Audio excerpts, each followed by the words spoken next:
بلوچستان میں صاف پانی کی فراہمی اور زراعت کی فروغ کے لیے اقدامات۔ پاکستان کے معرض اور وجود میں آنے سے پہلے بلوچستان میں بڑے ڈیم نہیں تھے، جس کی وجہ سے ہر سال تقریباً 9 ملین ایکڑ فٹ پانی ضائع ہو جاتا تھا۔ زراعت کا شعبہ بدحالی کا شکار تھا اور لوگوں کو صاف پانی کے مسئلے درپیش تھے۔ حکومت نے پانی ذخیرہ کرنے اور زراعت کے فروغ کے لیے صوبے بھر میں بڑے ڈیمز پر کام شروع کیا، جس میں اب تک تعمیر کیے گئے بڑے ڈیموں میں ولی تنگی ڈیم وادی ہنارک میں 1960 کی دہائی میں بنایا گیا۔ یہ ڈیم کوئٹہ کے لوگوں کو صاف پانی فراہم کرتا ہے۔ لسبیلا میں ہب ڈیم پر 1963 میں کام شروع کیا گیا، جو 1981 میں مکمل ہوا۔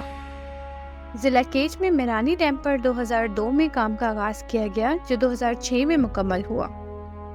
ضلع جوب میں واقع سبکزئی ڈیم پر 2004 میں کام شروع اور 2007 میں کام مکمل ہوا۔ اس کے علاوہ پانی کے مسئلے کو مد نظر رکھتے ہوئے حکومت نے 2009 میں بلوچستان کے لیے 100 ڈیموں پر مشتمل ایک جامع منصوبے پر کام کا آغاز کیا، جس پر تیزی سے کام جاری ہے اور 5 مراحل میں کام مکمل کیا جائے گا۔ ان کے علاوہ پانی کو ذخیرہ کرنے کے لیے مزید منصوبے بھی زیر غور ہیں۔ حکومت بلوچستان وفاق کے تعاون سے صوبے بھر میں ڈیموں کی تعمیر پر خصوصی توجہ دے رہی ہے۔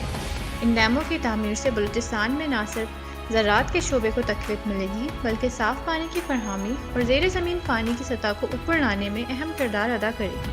یہ بلوچستان کے عوام کے لیے امید کی کرن اور خوشحالی کا ضامن ثابت ہوں گی۔